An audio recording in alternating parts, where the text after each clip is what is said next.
I'll be 87, close. Hmm. We'll go back to the beginning of your Army career. Did you enlist or were you drafted? No, I volunteered. And how old were you? I think I was just 20. And what Mm, year was that? 1940. 1940. Okay, so this is before Pearl Oh, Harbor, yes, before. the year before. What propelled you to join? Why? The draft had started, and eventually I would have been drafted, and I was going to college, and I thought this would be a good time to get my year in. You know, you had to take years compulsory training. So I volunteered. There were 26 of us from Cherokee, Iowa, volunteered. Went into a National Guard unit down in Des Moines, Iowa. And from there we went to Camp Claiborne, Louisiana. And we were down there about a year before Pearl Harbor. What did you think when Pearl Harbor happened? What went through Well, your we were in head? bad mood. We were supposed to get furloughs for Christmas and New Year's. See, Roosevelt had extended our time 15 months or 18 months. So we're going to be another 6 months. So we all had furloughs coming, but we didn't get them. And we boarded a troop transport on New Year's Eve. We left New Year's Eve for Fort Dix, New Jersey, from Camp Claiborne, Louisiana. And we were there a while before we went overseas. And where did you go when you went overseas? We went to Ireland first, and then went to Scotland. Well, in Scotland, I volunteered for the 2nd Ranger Battalion. And I took my training with the British #1 Commando.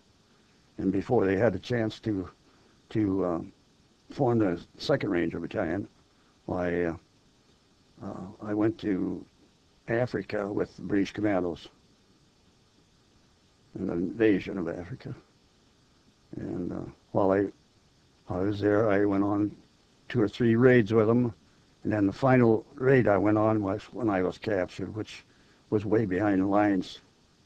And we got confronted with a whole German army, it seemed to me. And our officer, he was wounded, and he decided that this better surrender. And that's what he did. So tell me what happened when you surrendered. You were captured. Where were you taken, or where were you held? Bizerta in Tunisia, in North Africa. And from there, we were taken to Naples, Italy. We were taken by plane. And from there, we went to northern Italy. I was in a prison camp in northern Italy. And I was in there 9 months. And when we heard that the Allies invaded southern Italy, we wondered what they were going to do to us. So there was a few of us. We decided we're going to try to make a break, which we did. Made a success. We tied our bunks together.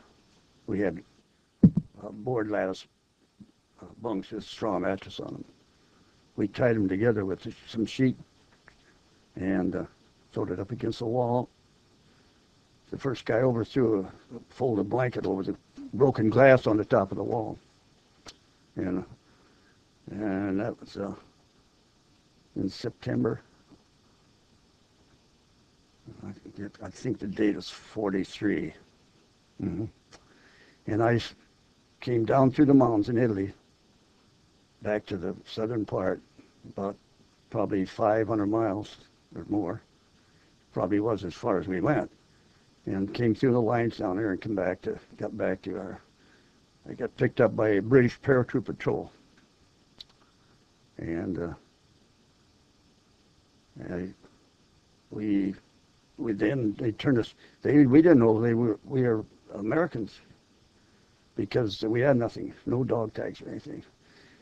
And getting back to the night before we went through the front lines, this friend of mine, we shook hands and said good luck, and we separated because we thought it'd be much easier to get through than both of us together. And we got through, and we got back together about 2 or 3 days after that.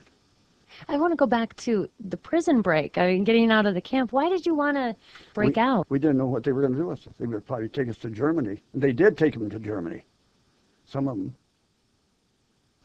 But there wasn't too many Americans in there.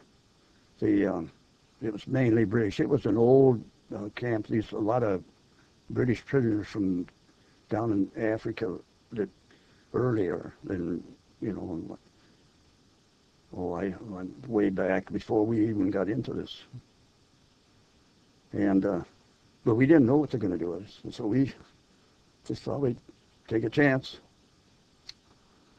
And we got out. And I think there were about 14 of us, I can remember. But I don't know. There could be more. Do you know if everyone made it? No. The only ones that I knew that made it were, well, one of them stayed up in northern Italy with a peasant farmer. And this other GI and I, we were the ones that went down to the mountains in Italy. And then we were, like I say, we were under military control because they didn't know who we were. We just told them we were. We had nothing to prove it because we had no ID or anything. And we were under control until we got back to the United States and went to the Pentagon and we were interrogated. And they finally decided we were. And I went home finally got home. And then I was sent back to Camp Whittier, Georgia, trained recruits for about a year. And What year was that? 44. And eventually I was sent back I went to the Pacific then. And over on the island of Luzon, was on Leyte first and then over Luzon. And I was wounded there. And that was the end of I came back. I was wounded on the 22nd day of June in 1945, and I was released from the hospital in July of 1946. I was in a hospital a year. Tell me about your injury. Well, I got hit in this right through the shoulder, came out the middle of my back, and the doctor told me it's $1 million wound. Because, I mean, it hit no vital signs or anything. I was lucky. In fact, that's my email letter. My email address is Lucky Chucky. So then I got out of service then. In 46. And that was 46. Okay. Mm-hmm. What was it like when you came back then you said it was in June of 45 when you came back with the injury? Well, I was good. I flew from Manila all the way back. I wounded on the 22nd day of June, and I was back in the States on the 5th of July. So they got me back in a hurry. And, well, they treated us real good. I stayed in the hospital in Oklahoma for until they took my cast off. I had a body cast on. And until they took cast off, and then I took a little physiotherapy there, and then I went to Percy Jones General in Battle Creek, Michigan, and that's where I stayed until I got out. Think back to when the atomic bomb was dropped on Hiroshima. Tell me where you were when that happened and how you reacted. Well, I was home on leave, a convalescence leave from the hospital when the Japs surrendered, when the atomic bomb was. Yeah, I was still in the hospital, but I was home then. And I was in the Philippines when the war in Europe was over. We didn't believe it, but we heard that it was. You thought it was a joke or No, just well, wrong? It was a rumor. We didn't know. Same way when Roosevelt died, you just hear those things. And So that was about the end of my wartime experiences. Were you married when you? Yes, I got married after I got back from Europe, and in 1944. And in fact, my wife just passed away I'm in sorry. February. I'm sorry. And I went to work at the post office in Fairmont, Minnesota. I worked in the post office until I retired. And then went to Arizona. I've been in Arizona for 30 years. And my wife developed cancer. I decided, and we brought her back to, we went to Ames, Iowa. I have a daughter there. They have a real nice clinic place there. But she didn't last very long. And so now I'm back in Fairmont, Minnesota, where I have another daughter and grandkids. So I moved back. Your wife had to be so excited when you came back in 45, but scared at the same time because you're coming back because of an injury. Oh, yeah. Yeah, I wasn't in too good shape. But,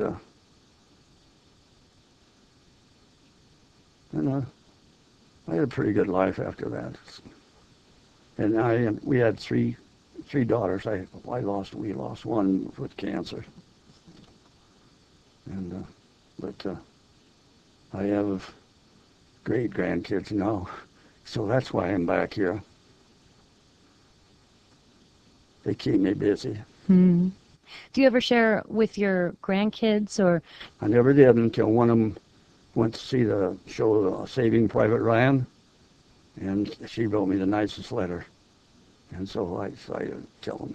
Might as well. I'd never tell them anything. Why was that? Well, we just didn't. I don't know. Nobody. I belonged to 2 units down in Arizona, Purple Heart and the POWs. And of course we get together and we talk about it. But they never told their kids either. But they do now, especially now after this Iraq deal, because it's televised all over, They know something about what you went through. But it's lucky to be here. Tell me, was it a granddaughter that sent you the letter? Yes. Tell me about it. How old was she at the time? Well, she was in college, I think. Okay. Mm-hmm. Can you tell me, in the letter, did she just ask to know more, or did she? Well, she said I thought she should let us know about what experiences that I had. So, yeah, and I sat down and started to write about it. And then another granddaughter sent me a book on how to write a book. Oh, maybe that's a hint. Yeah. So, and then I told them. I didn't tell them everything, no. I didn't tell them. What are some of the things that you keep back? More the gory parts, or Yes. yeah? Yeah, and like now I'll probably dream about these things again. It's If you talk about them. yeah, it's you'll never forget them. Mm-mm. No.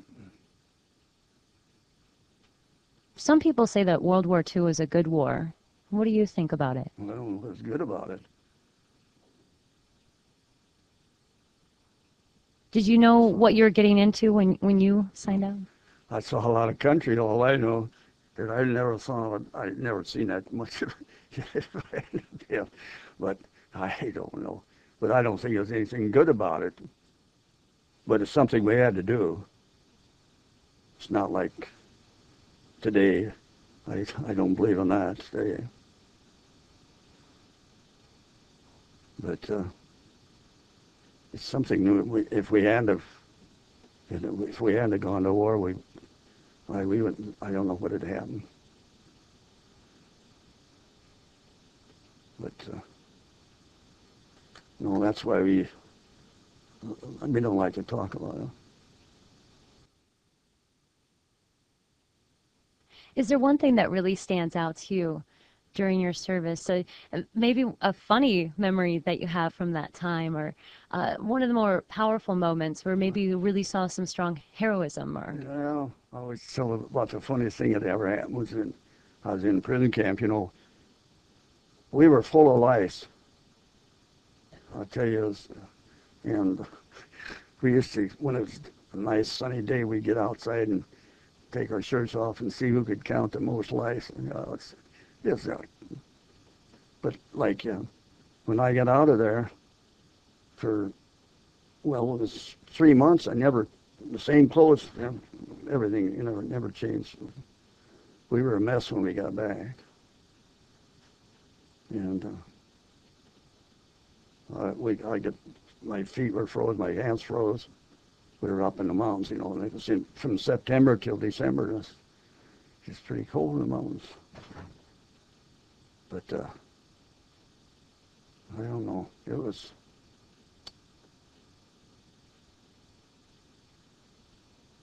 We had a lot of the Italians were real good to us, the ones, but they were really afraid of the Germans might find out that we stayed at one place for about 2 weeks, stayed with them, and but then they were afraid, so they wanted us to leave because they were. But we spent about 3 months in the mountains there, coming back and trying to keep away from the enemy. how did you view the enemy? I'll tell you, the Germans were probably the better of the Japs, I'll tell you that. People don't realize that in the Philippines, it wasn't only the enemy, it was the climate down there. It was terrible. It rained about every day. And we never had dry socks for, 55 days before I changed socks. And my feet are still bad. I can't do anything for it. Were a lot of the men around you getting sick too because of those Yeah. conditions? Yeah. A lot of them got malaria and what they call jungle rot. They were bad. But as a whole, it was quite an experience. And I'm glad it's over with, and I'm glad so